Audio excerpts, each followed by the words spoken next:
guys, welcome back to the Lovin Dubai show. This man's move to rescue an elderly man from drowning in his car during the Dubai storm is nothing short of heroic. He also happens to be a member of the Egyptian Ferrari team. Yes, he is. Welcome to the show, Mohaamed. Hamdi, thank you so much for being here. Thank you.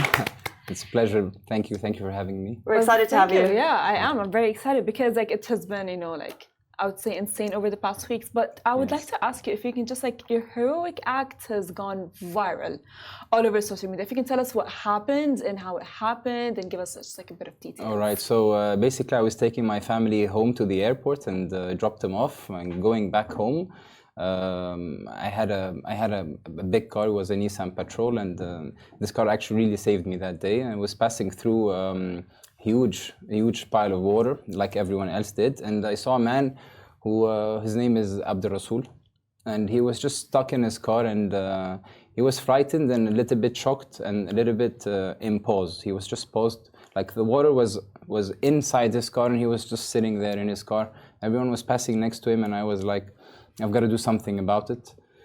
Why isn't anyone stopping? And so I parked my car. I walked to the other side of the road, and I was like, hey, what's up?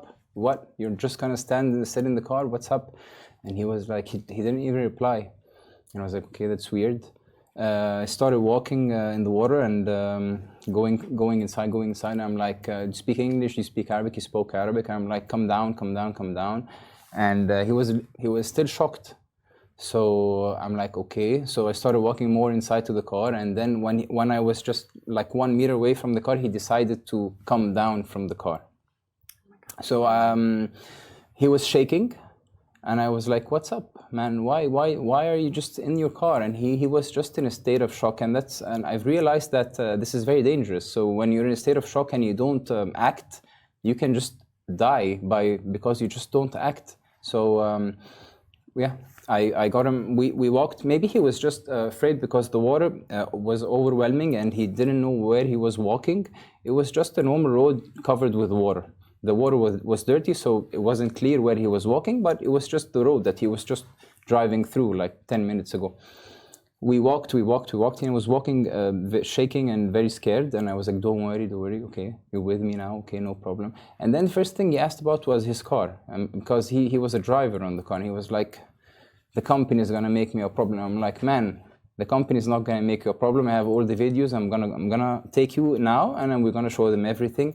And he was like, okay, thank you. And then we walked to the car. I opened the door, and I'm like, get in. He's like, I'm wet. I can't get in your car. I'm like, come on, get inside the car. Don't worry about it. He got inside the car. He didn't speak for like 10 minutes. And after 10 minutes, suddenly he just took a cigarette out and he started smoking. I'm like, okay, he's back. And so everything got wet in his car. He lost his phone, everything, but his cigarette pack made it. He started smoking, and I'm like, okay, so where do you work? He worked in a restaurant. We navigated through the water with the car and took him to the restaurant. And then I went to his boss, and I'm like, this man was in this car. And he was like, whoa, thank you very much for saving him. And they gave me food, and I'm like, don't worry about it, it's cool. And he was happy because now no one's gonna do anything bad to him. And it was a very interesting experience. Like this story that I just said in 5 minutes took like 3-4 hours. So it was a very interesting experience, and I'm happy that I was put in that position. And I would urge everyone who would be put in that position to act accordingly and not be afraid and not be in a state of shock, and just like rub it off and just march. Go, and you will be able to do something. So interesting, because before the show we were talking about fight or flight mode for a different reason. Actually, we were talking about you as a driver, but in that moment, people were driving by, as you said, but you went into fight or flight mode, and you went into fight mode. Why did you stop the car? I stopped the car because I had to. He's a human being, and he's just stuck in the car, and I've seen like a big question mark on his face, and everyone was passing, and I'm like, I think I can do something about it. You know, I'm not just gonna pass. And I just dropped off my family. I'm going home. I have nothing to do, so thank God I was free. And even if I wasn't free, I would have stopped the car. And I don't know, I wasn't afraid of just walking in the water. It's just something psychologically that you have to get over. It's just a pavement full of water. You're just walking on a street that was just flooded, and the water is a bit dirty, as I said. So you just have to remove that from your mind, and it's just like a swimming pool, normal swimming. There are no sharks. There is no electricity because he was alive, so it was all cool. Yeah. Was the water inside his car as well? Yeah. Wow. The water was. He was sitting, and the water was until his belly. Yeah. That is terrific. I mean, we've got water to our car, but it was not till here. So I can't imagine. Because like I was telling Casey is that when such situations happen, it's very hard to think of other people and empathize with other people, because all that you can think of is like yourself and things that are affecting you as a human. It's like, fine, everyone's getting affected, but in your head, you're often just like too focused on how it has affected you and how you can get out of it. So how can you do damage control? So has the flood affected you in any other ways? In any other ways, yes. I've known that. Oh my God, things can turn in 1 second, and everything that seems to be under control can end up not being under control in 1 second, and you have to be prepared. You have to be prepared physically, mentally, with your family, with your work, with yourself as a person, with all your life aspects, because life is very good and is very nice, but it can also flip in 1 second, and if you're not ready, something bad, hopefully not, might happen. I'm just thinking, you told us the story, it took 3 or 4 hours, but at what time of the day did you find the man? Because those 3 or 4 hours in Dubai were probably the scariest in our history in terms of climate. So what was it like for you trying to help someone, but also dealing with that? And then, when you got to the business, the fact that they were open is actually quite a surprise as well. Yes, yeah. The restaurant is in Deira. So I got him at so there was apparently a first wave and there was a second wave. So what I remember is that I dropped him off before the second wave, which started at 6 p.m. So let's say I dropped him off at 4 and I left the restaurant at 5. So I found him at like 1 or 2 p.m. right next to the airport.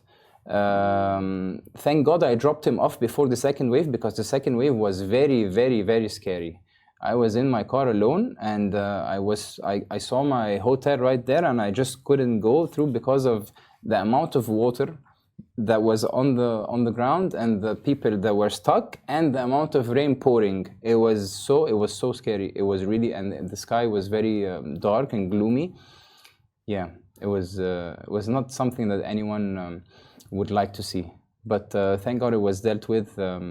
Everything went smooth after, but it was like a wake-up call. Wow. I mean, because we've all experienced it as well. I would like to ask that you mentioned that someone needs to be physically and mentally prepared for such crisis. Yeah.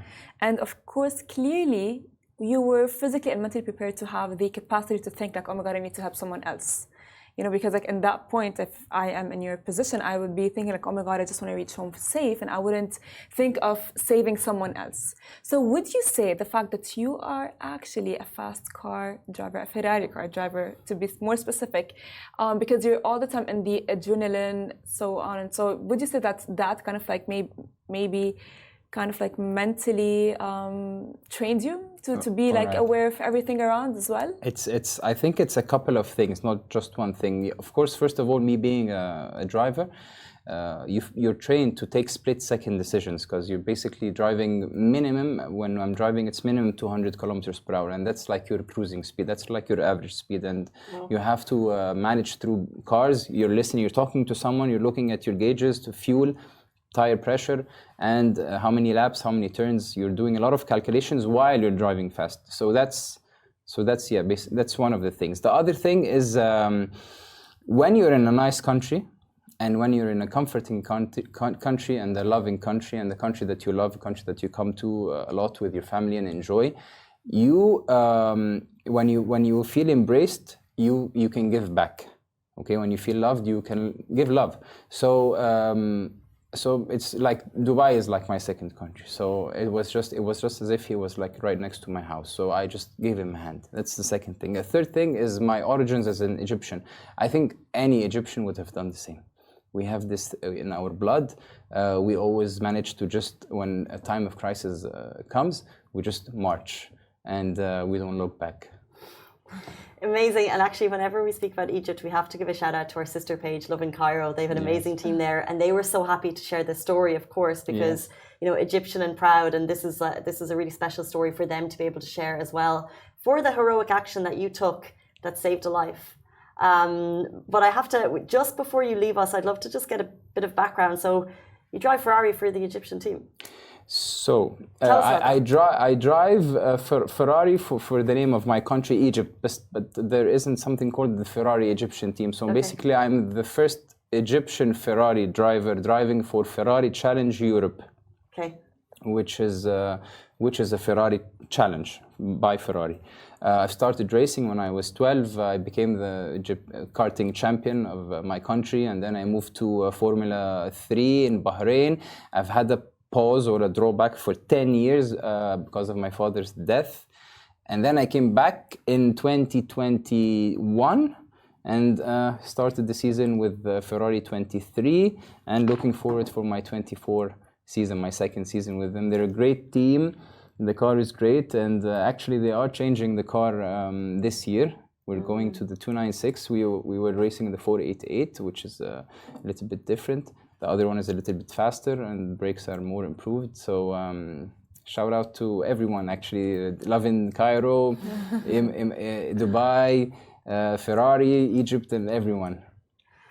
Well, I was telling Casey that, you know what, a lot of people are actually looking at the storm from a negative aspect. But we forget, I feel like the storm has taught every single one of us a lesson. Yeah. What is one lesson would you say that the storm has taught you that you have not learned before? And that you would like to share with the audience as well? Don't think you're going to live forever, because you're not going to live forever. Yeah. One day, 1 second, you don't know when it's going to come, and you won't be here. And everyone who was in Dubai on that day saw that with their eyes. This is true. And this is something you can't explain. Yani, if you live it, and you know what you've seen. That's true. Very strong. Thank you so much, Hamdi, for giving us your time this morning. We should also probably shout out Nissan Patrol, because I feel like... Yes, of course, Nissan Patrol. This car really saved my life. Yes, really? And I've said it. I've said shout out to Nissan Patrol 1,000 times. This car really saved my life. Yes. We've seen wild videos of all the cars getting stuck, and then patrols just swimming through the floods. That's true. And a beautiful story from something that was so challenging for so many, and I'm sure that driver is forever in your debt. So as we said, your heroic action saved his life. So thank you so much for joining us on the show this morning. Thank you for having me. It's such a pleasure. Thank you. And best of luck with the next season. Thank you.